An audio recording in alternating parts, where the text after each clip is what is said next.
ഒരാഴ്ചയായിട്ട് പ്രത്യേകിച്ച് ഒരു പണിയും ഇല്ലാണ്ടിരുന്നോണ്ട് ഞങ്ങൾ മൂന്നാളും കൂടെ എന്റെ വീടിന്റെ തൊട്ട് മുമ്പിലുള്ള മങ്കുഴി കാണാൻ വേണ്ടി പോയി. ഇവിടെ ഇങ്ങനെ ഒരു തോണിയൊക്കെ പൊട്ടി കിടക്കണ്ടേനി. അങ്ങനെ നടന്നുകൊണ്ടിരിക്കുമ്പോഴാണ് ഞങ്ങൾ ഒരു ആമേനെ കണ്ടത്. ആദ്യം വിചാരിച്ച് ജീവനുണ്ടെന്ന്, പക്ഷെ പാവൻ ചത്ത് കിടക്കുകയായിരുന്നു. അവിടുന്ന് കുറച്ചുകൂടെ മുന്നോട്ട് നടന്നപ്പോഴാണ് കുറെ കുട്ടി മീൻപിടുത്തക്കാർ വന്നിക്കണത്. ഇവിടെയാണെങ്കിൽ ആമ്പലിന്റെ ഇല മാത്രമേ ഉള്ളൂ, പൂവൊന്നും കാണാനില്ല. അങ്ങനെ നിൽക്കുമ്പോഴാണ് ഈ ഒരു സാധനം ഞാൻ കണ്ടത്. ശരിക്കും കാണാൻ ചുഴി പോലെ ഇല്ലേ. അപ്പോഴാണ് അപ്പുറത്തുനിന്ന് ഒരു ഏട്ടൻ വല ഇട്ടോണ്ടിരിക്കുക. അങ്ങനെ ഒരു വല എറിഞ്ഞ് കിട്ടിയ മീനാണ് ഈ കിടക്കണതൊക്കെ. ഒരു വല കുടഞ്ഞപ്പോ അതിനൊരു മീൻ പുറത്തേക്ക് ചാടിയിട്ടേനി. ആരും കാണാതെ എന്റെ അമ്മ അതിനടുത്ത് വെള്ളത്തിലേക്ക് തന്നെ ഇട്ടു. ഈ കുട്ടി ചൂണ്ടക്കാരന്റെ സന്തോഷം കണ്ടോ, ഒരു മീൻ കിട്ടിയതിന്റെ സന്തോഷ.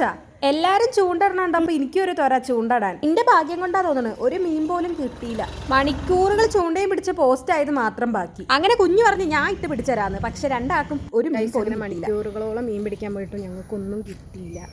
നിങ്ങൾക്ക് വിഷമമുണ്ടോ?